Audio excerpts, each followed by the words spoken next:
ਸਤਿ ਸ਼੍ਰੀ ਅਕਾਲ। ਤੁਸੀਂ PNCN ਦੇਖ ਰਹੇ ਹੋ। ਖਬਰਾਂ ਦੇ ਇਸ ਬੁਲੇਟਿਨ ਵਿੱਚ ਤੁਹਾਡਾ ਸਵਾਗਤ ਹੈ। ਸਭ ਤੋਂ ਪਹਿਲਾਂ ਜਾਣਕਾਰੀ ਜੋ ਕੈਲਗਰੀ ਵਿੱਚ ਕੜਾਕੇ ਦੀ ਠੰਡ ਤੇ ਨਾਲ ਹੀ ਤਾਪਮਾਨ ਦੇ ਬਾਰੇ ਕੈਨੇਡਾ ਦੇ ਵਾਤਾਵਰਣ ਵਿਭਾਗ ਨੇ ਜਾਣਕਾਰੀ ਦਿੱਤੀ, ਜੋ ਮੰਗਲਵਾਰ ਦੀ ਸਵੇਰ ਤੱਕ ਭਾਰੀ ਬਰਫ਼ਬਾਰੀ ਪੈ ਚੁੱਕੀ ਸੀ ਤੇ ਇਸ ਤੋਂ ਬਾਅਦ ਸੜਕ ਹਾਦਸੇ ਵਾਪਰਨ ਦੇ ਮਾਮਲੇ ਵੱਡੀ ਗਿਣਤੀ ਵਿੱਚ ਵੀ ਸਾਹਮਣੇ ਆਏ। ਕੈਲਗਰੀ ਵਿੱਚ ਮੰਗਲਵਾਰ ਦੀ ਸਵੇਰ ਭਾਰੀ ਬਰਫ਼ਬਾਰੀ ਹੋਈ, ਜਿੱਥੇ 10 ਤੋਂ 30 ਸੈਂਟੀਮੀਟਰ ਤੱਕ ਬਰਫ਼ ਵੱਖੋ-ਵੱਖਰੀਆਂ ਥਾਵਾਂ ਦੇ ਉੱਤੇ ਪਈ ਹੋਈ ਸੀ। ਘਰ ਬਰਫ਼ ਦੀ ਚਾਦਰ ਨਾਲ ਪੂਰੀ ਤਰ੍ਹਾਂ ਢਕੇ ਹੋਏ ਸਨ।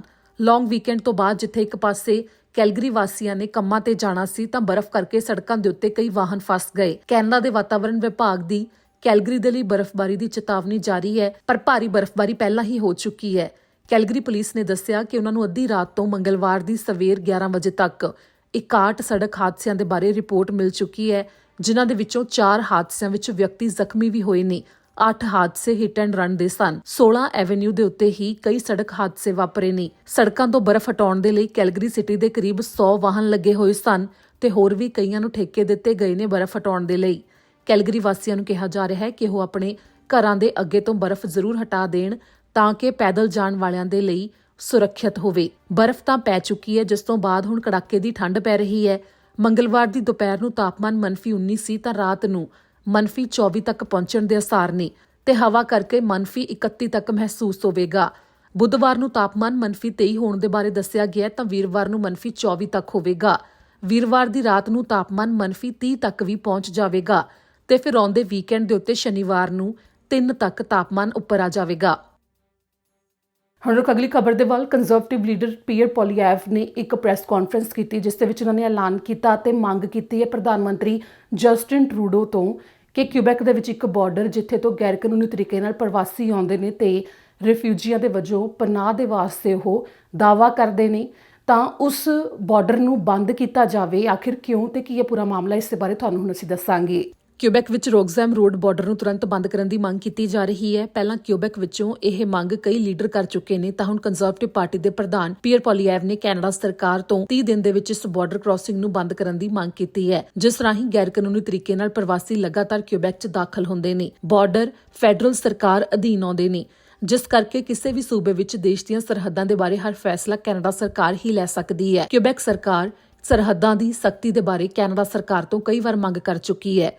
ਮੰਗਲਵਾਰ ਨੂੰ ਪੀਅਰ ਪੋਲੀਐਵ ਨੇ ਇਲਜ਼ਾਮ ਲਾਇਆ ਕਿ ਪ੍ਰਧਾਨ ਮੰਤਰੀ ਟਰੂਡੋ ਲਗਾਤਾਰ ਗੈਰ ਕਾਨੂੰਨੀ ਤਰੀਕੇ ਨਾਲ ਰੋਕਜ਼ੈਮ ਰੋਡ ਦੇ ਰਾਹੀਂ ਆਉਣ ਦੇ ਲਈ ਉਤਸ਼ਾਹਿਤ ਕਰਦੇ ਨੇ, ਜਦਕਿ ਰਿਫਿਊਜੀ ਕਲੇਮ ਦੇ ਬੈਕਲੌਗ ਦੇ ਉੱਤੇ ਕੰਮ ਨਹੀਂ ਕੀਤਾ ਜਾ ਰਿਹਾ। ਅਗਲੇ ਮਹੀਨੇ ਪ੍ਰਧਾਨ ਮੰਤਰੀ ਜਸਟਿਨ ਟਰੂਡੋ ਨਾਲ ਰਾਸ਼ਟਰਪਤੀ ਜੋ ਬਾਈਡਨ ਬੈਠਕ ਕਰਨ ਵਾਲੇ ਨੇ ਤੇ ਉਸ ਬੈਠਕ ਵਿੱਚ ਮੁੱਖ ਤੌਰ ਦੇ ਉੱਤੇ ਰੋਕਜ਼ੈਮ ਬਾਰਡਰ ਦੇ ਮੁੱਦੇ ਨੂੰ ਚੁੱਕਣ ਦੀ ਮੰਗ ਕੀਤੀ ਜਾ ਰਹੀ ਹੈ। ਸੇਫ ਥਰਡ ਕੰਟਰੀ ਐਗਰੀਮੈਂਟ ਵਿੱਚ ਸੋਧ ਦੀ ਵੀ ਮੰਗ ਕੀਤੀ ਜਾ ਰਹੀ ਹੈ। ਇਹ ਉਹ ਸਮਝੌਤਾ ਹੈ ਜੋ ਪਨਾਹ ਲੈਣ ਵਾਲਿਆਂ ਨੂੰ ਹੱਕ ਦਿੰਦਾ ਹੈ ਕਿ ਉਹ ਕੈਨੇਡਾ ਜਾਂ ਅਮਰੀਕਾ ਜਿਹੜੇ ਵੀ ਦੇਸ਼ ਵਿੱਚ ਪਹਿਲਾਂ ਆਉਂਦੇ ਨੇ ਉੱਥੇ ਪਨਾਹ ਲੈਣ ਦਾ ਦਾਅਵਾ ਕਰ ਸਕਦੇ ਨੇ, ਜਿਸ ਦੇ ਨਾਲ ਉਹ ਪਹਿਲਾਂ ਇੱਕ ਦੇਸ਼ ਦੇ ਵਿੱਚ ਆ ਕੇ ਫਿਰ ਦੂਜੇ ਦੇਸ਼ ਵਿੱਚ ਪਨਾਹ ਲੈਣ ਦਾ ਦਾਅਵਾ ਨਹੀਂ ਕਰ ਸਕਦੇ।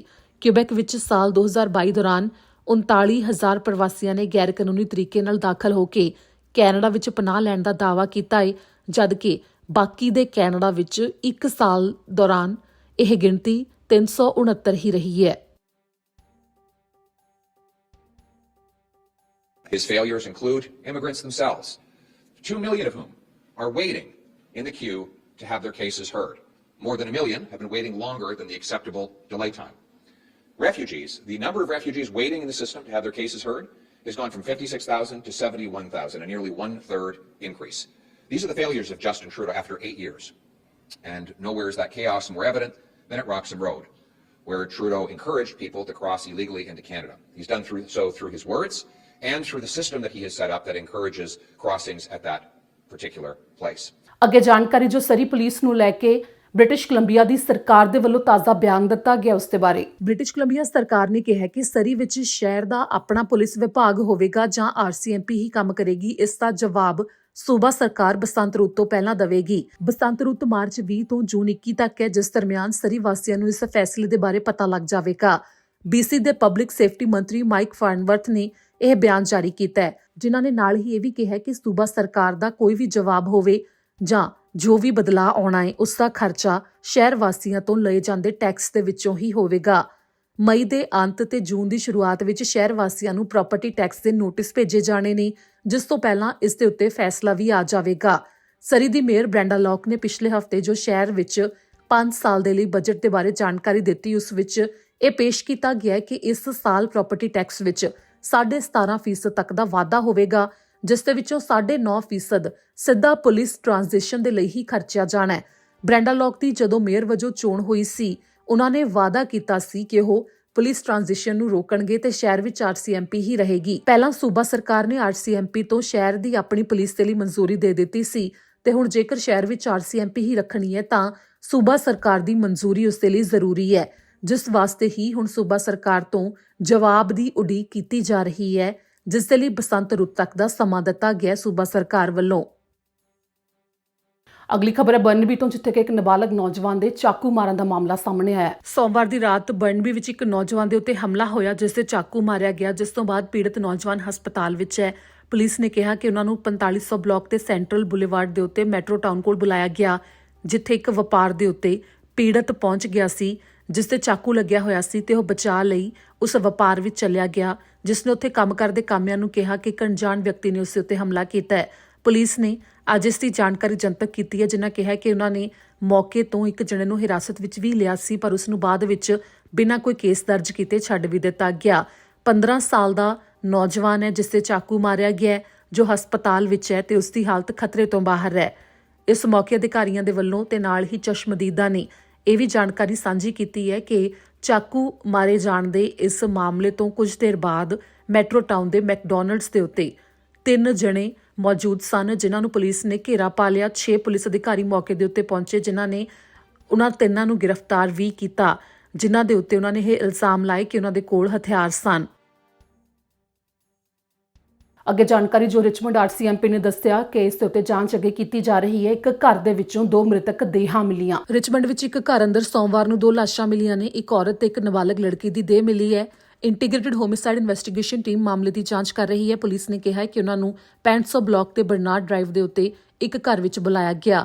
ਜਦੋਂ ਪੁਲਿਸ ਨੂੰ ਬੁਲਾਇਆ ਗਿਆ ਸੀ ਤਾਂ ਉਹਨਾਂ ਨੂੰ ਇਹ ਕਿਹਾ ਗਿਆ ਸੀ ਕਿ ਉੱਥੇ ਇੱਕ ਔਰਤ ਦੀ ਮੌਤ ਹੋਈ ਹੈ, ਪਰ ਜਦੋਂ ਪੁਲਿਸ ਪਹੁੰਚੀ ਤਾਂ ਘਰ ਵਿੱਚ ਇੱਕ 43 ਸਾਲ ਦੀ ਔਰਤ ਤੇ ਇੱਕ 14 ਸਾਲ ਦੀ ਲੜਕੀ ਦੀਆਂ ਲਾਸ਼ਾਂ ਸਨ। ਪੁਲਿਸ ਮੁਤਾਬਕ ਦੋਵਾਂ ਦਾ ਕਿਸੇ ਹੋਰ ਨੇ ਕਤਲ ਨਹੀਂ ਕੀਤਾ ਜਾਪਦਾ, ਜਿਸ ਕਰਕੇ ਕਿਸੇ ਹੋਰ ਸ਼ੱਕੀ ਦੀ ਭਾਲ ਨਹੀਂ ਕੀਤੀ ਜਾ ਰਹੀ, ਯਾਨੀ ਕਿ ਇੱਕ ਨੇ ਦੂਜੀ ਦਾ ਕਤਲ ਕੀਤਾ ਤੇ ਖੁਦਕੁਸ਼ੀ ਕਰ ਲਈ ਦਾ ਮਾਮਲਾ ਹੋ ਸਕਦਾ ਹੈ। ਆਈਹਿਟ ਮਾਮਲੇ ਦੀ ਜਾਂਚ ਕਰ ਰਹੀ ਹੈ, ਜਿਸ ਦੇ ਨਾਲ ਹੀ ਰਿਚਮੰਡ ਆਰਸੀਐਮਪੀ ਨੇ ਜਾਣਕਾਰੀ ਦਿੱਤੀ ਤੇ ਨਾਲ ਹੀ ਉਹਨਾਂ ਨੇ ਕਿਹਾ ਹੈ ਕਿ ਜੇਕਰ ਇਸ ਘਟਨਾ ਦੇ ਕਰਕੇ ਕਿਸੇ ਨੂੰ ਵੀ ਕੋਈ ਅਸਰ ਹੋਇਆ ਹੋਵੇ ਮਾਨਸਿਕ ਤੌਰ ਦੇ ਉੱਤੇ ਤਾਂ ਉਹ ਵਿਕਟਮ ਸਰਵਿਸ ਲੈ ਸਕਦੇ ਨੇ। ਜਿਹੜੇ ਵੀ ਇਹਨਾਂ ਦੋਵਾਂ ਨੂੰ ਜਾਣਦੇ ਸਨ ਉਹਨਾਂ ਦੇ ਨਾਲ ਸੰਪਰਕ ਵੀ ਕੀਤਾ ਜਾ ਰਿਹਾ ਹੈ। ਕਿੰਗਸਟਨ ਤੋਂ ਇੱਕ ਹੈਰਾਨ ਕਰ ਦੇਣ ਵਾਲਾ ਮਾਮਲਾ ਉਸ ਸਮੇਂ ਸਾਹਮਣੇ ਆਇਆ ਜਦੋਂ ਇੱਕ ਵਿਅਕਤੀ ਨੇ ਆਪਣੇ ਪਿਤਾ ਦੀ ਇਸ ਕਰਕੇ ਚਾਕੂ ਮਾਰ ਦਿੱਤਾ ਕਿਉਂਕਿ ਜਦੋਂ ਉਹ ਘਰ ਆਇਆ ਸੀ ਤਾਂ ਉਸਦੇ ਪਿਤਾ ਨੇ ਰਾਤ ਦਾ ਖਾਣਾ ਨਹੀਂ ਸੀ ਬਣਾਇਆ ਹੋਇਆ, ਜਿਸ ਦੇ ਬਾਰੇ ਜਦੋਂ ਪੁਲਿਸ ਨੂੰ ਫੋਨ ਕੀਤਾ ਗਿਆ ਉਸਦੇ ਪਿਤਾ ਵੱਲੋਂ, ਜਦੋਂ ਉਹ ਜ਼ਖਮੀ ਹਾਲਤ ਵਿੱਚ ਸੀ ਤਾਂ ਉਸਨੇ ਪੁਲਿਸ ਨੂੰ ਦੱਸਿਆ ਤੇ ਤੁਰੰਤ ਉਸ ਨੂੰ ਹਸਪਤਾਲ ਲਿਜਾਇਆ ਗਿਆ, ਜਿਸ ਦੀ ਹਾਲਤ ਖਤਰੇ ਤੋਂ ਬਾਹਰ ਹੈ। ਇਸ ਦੌਰਾਨ ਇਹ ਜਾਣਕਾਰੀ ਸਾਹਮਣੇ ਆਈ ਕਿ 38 ਸਾਲ ਦਾ ਵਿਅਕਤੀ ਜੋ ਕਿ ਕਿੰਗਸਟਨ ਦਾ ਹੀ ਰਹਿਣ ਵਾਲਾ ਹੈ, ਜੋ ਆਪਣੇ ਘਰ ਦੇ ਵਿੱਚ ਜਦੋਂ ਪਹੁੰਚਿਆ ਮਾਰਕੀਟ ਸਟਰੀਟ ਹੋਮ ਵਿੱਚ, ਜਿੱਥੇ ਕਿ ਆਪਣੇ ਪਿਤਾ ਦੇ ਨਾਲ ਹੀ ਰਹਿੰਦਾ ਹੈ, ਤਾਂ ਅਜਿਹੇ ਵਿੱਚ ਪਹਿਲਾਂ ਤਾਂ ਉਸਦੀ ਆਪਣੇ ਪਿਤਾ ਨਾਲ ਘਰ ਪਹੁੰਚ ਕੇ ਬਹਿਸ ਹੋ ਗਈ, ਜਿਸ ਤੋਂ ਬਾਅਦ ਉਸਨੇ ਰਸੋਈ ਵਿੱਚੋਂ ਚਾਕੂ ਚੁੱਕਿਆ ਤੇ ਆਪਣੇ ਪਿਤਾ ਦੇ ਮਾਰ ਦਿੱਤਾ, ਜਿਸ ਦੇ ਪਿੱਛੇ ਕਾਰਨ ਇੱਕੋ ਸੀ ਕਿ ਉਸਦੇ ਪਿਤਾ ਨੇ ਰਾਤ ਦਾ ਖਾਣਾ ਨਹੀਂ ਸੀ ਬਣਾਇਆ ਹੋਇਆ। ਜਿਸ ਤੋਂ ਬਾਅਦ ਮਾਮਲੇ ਦੀ ਜਾਂਚ ਕੀਤੀ ਜਾ ਰਹੀ ਹੈ, ਪਰ ਉਸ 38 ਸਾਲ ਦੇ ਵਿਅਕਤੀ ਨੂੰ ਤੁਰੰਤ ਗ੍ਰਿਫਤਾਰ ਕਰ ਲਿਆ ਗਿਆ। ਅਗਲੀ ਖਬਰ ਜੋ ਕਿ ਬਰੈਂਪਟਨ ਤੇ ਮਿਸੀਸਾਗਾ ਵਿੱਚ ਫਾਰਮੇਸੀਜ਼ ਦੇ ਅੰਦਰ ਲੁੱਟ ਦੇ ਮਾਮਲੇ ਸਾਹਮਣੇ ਆਏ ਸਨ, ਜਿਸ ਤੋਂ ਬਾਅਦ ਪੁਲਿਸ ਨੇ ਨਾਬਾਲਗ 2 ਨੌਜਵਾਨਾਂ ਦੇ ਉੱਤੇ ਕੇਸ ਦਰਜ ਕੀਤੇ ਨੇ। ਪੀਲ ਖੇਤਰ ਵਿੱਚ 14 ਲੁੱਟਾਂ ਹੋਈਆਂ। ਫਾਰਮੇਸੀਜ਼ ਦੇ ਉੱਤੇ ਇਹ ਲੁੱਟਾਂ ਹੋਈਆਂ ਨੇ ਦਸੰਬਰ 2022 ਤੋਂ ਜਨਵਰੀ 2023 ਦੇ ਦਰਮਿਆਨ, ਜਿਨ੍ਹਾਂ ਵਿੱਚੋਂ ਹਥਿਆਰ ਦੀ ਨੋਕ ਤੇ 6 ਲੁੱਟਾਂ ਬਰੈਂਪਟਨ 'ਚ ਹੋਈਆਂ ਤੇ 8 ਮਿਸੀਸਾਗਾ ਵਿੱਚ, ਜਿਸ ਤੋਂ ਬਾਅਦ ਮੰਗਲਵਾਰ ਜਨਵਰੀ 24 2023 ਨੂੰ ਪੁਲਿਸ ਨੇ ਸ਼ੱਕੀਆਂ ਨੂੰ ਗ੍ਰਿਫਤਾਰ ਕਰ ਲਿਆ ਤੇ ਕੇਸ ਦਰਜ ਕੀਤੇ। ਟੋਰਾਂਟੋ ਵਿੱਚ ਇਹ ਗ੍ਰਿਫਤਾਰੀਆਂ ਕੀਤੀਆਂ ਗਈਆਂ ਨੇ, ਜਿਸ ਤੋਂ ਬਾਅਦ ਹੁਣ ਉਹਨਾਂ ਦੀ ਪੇਸ਼ੀ ਹੋਈ ਹੈ, ਜਿਨ੍ਹਾਂ ਦੇ ਉੱਤੇ ਹੋਰ ਵੀ ਕੇਸ ਦਰਜ ਕੀਤੇ ਗਏ ਨੇ। ਇੱਕ ਨੌਜਵਾਨ ਦੀ ਉਮਰ 15 ਸਾਲ ਹੈ ਤੇ ਇੱਕ ਦੀ ਉਮਰ 14 ਸਾਲ ਹੈ, ਜੋ ਟੋਰਾਂਟੋ ਦੇ ਹੀ ਰਹਿਣ ਵਾਲੇ ਨੇ ਤੇ ਦੋਵਾਂ ਦੇ ਉੱਤੇ 84 ਕੇਸ ਦਰਜ ਕੀਤੇ ਗਏ ਨੇ। ਪੁਲਿਸ ਨੇ ਕਿਹਾ ਕਿ ਦੋਵੇਂ ਨਾਬਾਲਗ ਨੇ, ਜਿਸ ਕਰਕੇ ਇਹਨਾਂ ਦੀ ਪਛਾਣ ਨੂੰ ਜਨਤਕ ਨਹੀਂ ਕੀਤਾ ਜਾ ਸਕਦਾ, ਪਰ ਇਹਨਾਂ ਦੇ ਬਾਰੇ ਜਾਂ ਫਿਰ ਇਹਨਾਂ ਲੁੱਟਾਂ ਨਾਲ ਜੁੜੀ ਕੋਈ ਹੋਰ ਜਾਣਕਾਰੀ ਕਿਸੇ ਨੂੰ ਵੀ ਹੋਵੇ ਤਾਂ ਉਹ ਸੈਂਟਰਲ ਰੋਬਰੀ ਬਿਊਰੋ ਨਾਲ 905 453 2121 ਤੇ ਫੋਨ ਕਰਕੇ ਜਾਣਕਾਰੀ ਸਾਂਝੀ ਕਰ ਸਕਦੇ ਨੇ। ਅੱਗੇ ਜਾਣਕਾਰੀ ਜੋ ਕਾਫੀ ਮੰਦਭਾਗਾ ਮਾਮਲਾ ਸਾਹਮਣੇ ਆਇਆ ਸੀ, ਜੋ ਬੰਗਲਾਦੇਸ਼ ਤੋਂ ਆਏ ਇੰਟਰਨੈਸ਼ਨਲ ਵਿਦਿਆਰਥੀਆਂ ਦੀ ਜਾਨ ਗਈ ਸੜਕ ਹਾਦਸੇ ਵਿੱਚ ਹਾਈਵੇ 427 ਦੇ ਉੱਤੇ ਉਸ ਹਾਦਸੇ ਵਿੱਚ 3 ਨੌਜਵਾਨਾਂ ਦੀ ਜਾਨ ਗਈ, ਜਿਨ੍ਹਾਂ ਵਿੱਚ ਇੱਕ ਲੜਕੀ ਤੇ 2 ਲੜਕੇ ਸ਼ਾਮਲ ਸਨ ਤੇ ਇੱਕ ਲੜਕਾ ਜੋ ਕਿ ਗੱਡੀ ਚਲਾ ਰਿਹਾ ਸੀ। ਉਸ ਦੀ ਹਾਲਤ ਹਜੇ ਵੀ ਗੰਭੀਰ ਬਣੀ ਹੋਈ ਹੈ ਤੇ ਉਹ ਹਸਪਤਾਲ ਦੇ ਵਿੱਚ ਹੈ ਟੋਰਾਂਟੋ ਦੇ, ਜਿਸ ਦੇ ਬਾਰੇ ਜੋ ਜਾਣਕਾਰੀ ਪੁਲਿਸ ਅਧਿਕਾਰੀ ਲਗਾਤਾਰ ਸਾਂਝੀ ਵੀ ਕਰ ਰਹੇ ਨੇ। ਹੁਣ ਪੁਲਿਸ ਅਧਿਕਾਰੀ ਨੇ ਖਾਸ ਤੌਰ ਦੇ ਉੱਤੇ ਇੱਕ ਅਪੀਲ ਕੀਤੀ ਹੈ ਲੋਕਾਂ ਨੂੰ ਕਿ ਜਦੋਂ ਇਹ ਸੜਕ ਹਾਦਸਾ ਵਾਪਰਿਆ ਉਸ ਦੇ ਕੋਲੋਂ ਜੋ ਵੀ ਵਾਹਨ ਉਸ ਸਮੇਂ ਲੰਘ ਰਿਹਾ ਸੀ, ਜੇਕਰ ਕਿਸੇ ਕੋਲ ਡੈਸ਼ ਕੈਮ ਫੁਟੇਜ ਹੋਵੇ ਜਾਂ ਫਿਰ ਕੋਈ ਚਸ਼ਮਦੀਦ ਹੋਵੇ, ਉਹ ਸਾਹਮਣੇ ਜ਼ਰੂਰ ਆਵੇ, ਕਿਉਂਕਿ ਜਦੋਂ ਪੁਲਿਸ ਇਸ ਮਾਮਲੇ ਦੀ ਜਾਂਚ ਕਰ ਰਹੀ ਹੈ ਤਾਂ ਉਹਨਾਂ ਨੂੰ ਹੋਰ ਜ਼ਿਆਦਾ ਇਸ ਸੰਬੰਧੀ ਜਾਣਕਾਰੀ ਦੀ ਲੋੜ ਹੈ ਤੇ ਜੇਕਰ ਕਿਸੇ ਨੂੰ ਵੀ ਇਸ ਦੇ ਬਾਰੇ ਕੁਝ ਹੋਰ ਪਤਾ ਹੋਵੇ ਤਾਂ ਉਹਨਾਂ ਦੇ ਨਾਲ ਸੰਪਰਕ ਜ਼ਰੂਰ ਕੀਤਾ ਜਾਵੇ। The OPP are continuing to investigate a collision that claimed 3 lives and sent 1 person to hospital in critical condition right here, Highway 427 southbound ramp to Dundas Street last week Monday around 11:30 p.m. February 13th. We are now appealing for anyone with information, any witnesses, anyone who is traveling down Highway 427 between 10:30 and 11:30 that may have witnessed any type of erratic behavior, anything that caught their attention. If you have dash cam, if you have information that could help us with this investigation, please call the Toronto OPP at 416-235-4981. ਇਸ ਨਾਲ ਹੀ ਅੱਜ ਦੇ ਇਸ bulletin ਦੀ ਆਖਰੀ ਖਬਰ, ਜੋ ਕਿ Canada ਦੇ 에ਅਰਪੋਰਟਸ ਦੇ ਵੱਲੋਂ ਫੀਸ ਦੇ ਵਿੱਚ ਵਾਧਾ ਕੀਤਾ ਜਾ ਰਿਹਾ ਹੈ। ਜਦੋਂ ਵੀ ਕੋਈ ਯਾਤਰੀ ਹਵਾਈ ਸਫ਼ਰ ਕਰਦਾ ਹੈ ਤਾਂ ਉਸ ਵਿੱਚ 에ਅਰਲਾਈਨ ਸਮੇਤ 에ਅਰਪੋਰਟ ਦੀ ਫੀਸ ਵੀ ਸ਼ਾਮਲ ਹੁੰਦੀ ਹੈ, ਜੋ ਹਰ ਯਾਤਰੀ ਨੂੰ ਅਦਾ ਕਰਨੀ ਪੈਂਦੀ ਹੈ ਤੇ ਕੈਨੇਡਾ ਦੇ 에ਅਰਪੋਰਟ ਉਸ ਫੀਸ ਵਿੱਚ ਵਾਧਾ ਕਰ ਰਹੇ ਨੇ ਤੇ ਵਾਧਾ ਕੀਤਾ ਵੀ ਗਿਆ ਹੈ। ਕੋਵਿਡ ਦੌਰਾਨ ਜਿਨ੍ਹਾਂ ਅਦਾਰਿਆਂ ਨੂੰ ਸਭ ਤੋਂ ਜ਼ਿਆਦਾ ਨੁਕਸਾਨ ਹੋਣ ਦਾ ਦਾਅਵਾ ਕੀਤਾ ਗਿਆ, ਉਸ ਸੂਚੀ ਵਿੱਚ 에ਅਰਪੋਰਟਸ ਵੀ ਸ਼ਾਮਲ ਸਨ। ਉਸ ਦੇ ਘਾਟੇ ਨੂੰ ਪੂਰਾ ਕਰਨ ਦਾ ਦਾਅਵਾ ਕਰਦੇ ਹੋਏ ਤੇ ਪੱਕੇ ਤੌਰ ਦੇ ਉੱਤੇ 에ਅਰਪੋਰਟ ਫੀਸ ਵਿੱਚ ਵਾਧਾ ਕੀਤਾ ਜਾ ਰਿਹਾ ਹੈ, ਜਿਸ ਦੇ ਰਾਹੀਂ 에ਅਰਪੋਰਟਸ ਦੇ ਵੱਲੋਂ ਕੈਨੇਡਾ ਸਰਕਾਰ ਨੂੰ ਹਰ ਸਾਲ ਕਿਰਾਇਆ ਵੀ ਦਿੱਤਾ ਜਾਂਦਾ ਹੈ। ਕਾਮਿਆਂ ਦੀ ਤਨਖਾਹ, 에ਅਰਪੋਰਟਸ ਵਿੱਚ ਮੁਰੰਮਤ ਸਮੇਤ ਹੋਰ ਕੰਮਾਂ ਦੇ ਲਈ ਵੀ ਉਹਨਾਂ ਨੂੰ ਜੋ ਮੋਟੀ ਰਕਮ ਖਰਚਣੀ ਪੈਂਦੀ ਹੈ, ਉਹ ਯਾਤਰੀਆਂ ਤੋਂ ਹੀ ਪੂਰੀ ਕੀਤੀ ਜਾਂਦੀ ਹੈ। ਕੈਨੇਡਾ ਦਾ ਸਭ ਤੋਂ ਵੱਡਾ airport Toronto Pearson international airport ਹੈ, ਜਿੱਥੇ ਦੀ ਇੰਪਰੂਵਮੈਂਟ ਫੀਸ ਉਸ 에ਅਰਪੋਰਟ ਤੋਂ ਹੋਰ ਮੁਲਕਾਂ ਜਾਂ ਹੋਰ ਥਾਵਾਂ ਦੇ ਲਈ ਜੋ ਜਾਂਦੇ ਨੇ ਉਹਨਾਂ ਵਾਸਤੇ ਵੱਧ ਕੀਤੀ ਗਈ, ਜੋ ਪਹਿਲਾਂ $30 ਸੀ ਤੇ ਇਸ ਸਾਲ ਦੀ 1 ਜਨਵਰੀ ਤੋਂ $35 ਕੀਤੀ ਗਈ ਸੀ। ਯਾਤਰੀ ਜਿਨ੍ਹਾਂ ਦੀ ਇਸ 에ਅਰਪੋਰਟ ਦੇ ਰਾਹੀਂ ਕਨੈਕਟਿੰਗ ਫਲਾਈਟ ਹੁੰਦੀ ਹੈ, ਉਹਨਾਂ ਦੇ ਲਈ $6 ਤੋਂ $7 ਦਾ ਵਾਧਾ ਕੀਤਾ ਗਿਆ। ਬਰਫ਼ ਜੰਮਣ ਤੋਂ ਰੋਕਣ ਦੇ ਲਈ ਜੋ ਕੰਮ ਕੀਤਾ ਜਾਂਦਾ ਹੈ, ਉਸ ਦੀ ਫੀਸ ਵਿੱਚ 4% ਤੱਕ ਦਾ ਵਾਧਾ ਕੀਤਾ ਗਿਆ। ਰਜਾਇਨਾ ਇੰਟਰਨੈਸ਼ਨਲ 에ਅਰਪੋਰਟ ਆਉਂਦੇ ਅਪ੍ਰੈਲ ਮਹੀਨੇ ਦੀ 1 ਤਰੀਕ ਤੋਂ ਫੀਸ ਦੇ ਵਿੱਚ ਵਾਧਾ ਕਰ ਰਿਹਾ ਹੈ, ਜਿੱਥੇ ਪੈਸੇਂਜਰ ਫੈਸਿਲਿਟੀ ਫੀਸ ਹੁਣ $20 ਹੈ, ਜੋ $30 ਕਰ ਦਿੱਤੀ ਜਾਵੇਗੀ।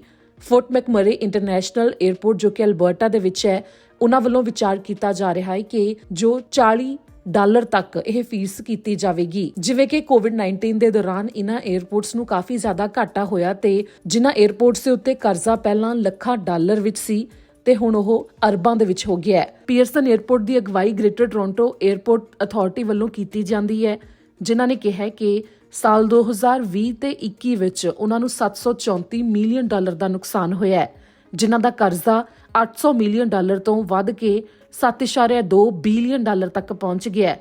ਵੈਨਕੂਵਰ 에ਅਰਪੋਰਟ ਅਥਾਰਟੀ ਦਾ ਦਾਅਵਾ ਹੈ ਕਿ ਉਹਨਾਂ ਨੂੰ $576 ਮਿਲੀਅਨ ਦਾ ਘਾਟਾ ਪਿਆ ਹੈ, ਜਿਨ੍ਹਾਂ ਦਾ ਕਰਜ਼ਾ $500 ਮਿਲੀਅਨ ਤੋਂ ਵੱਧ ਕੇ $1.8 ਅਰਬ ਤੱਕ ਪਹੁੰਚ ਗਿਆ ਹੈ। ਖਬਰਾਂ ਦੇ ਇਸ ਬੁਲੇਟਿਨ ਵਿੱਚ ਅੱਜ ਲਈ ਇੰਨਾ ਹੀ। ਮੈਨੂੰ ਦਿਓ ਇਜਾਜ਼ਤ। ਸਤਿ ਸ਼੍ਰੀ ਅਕਾਲ।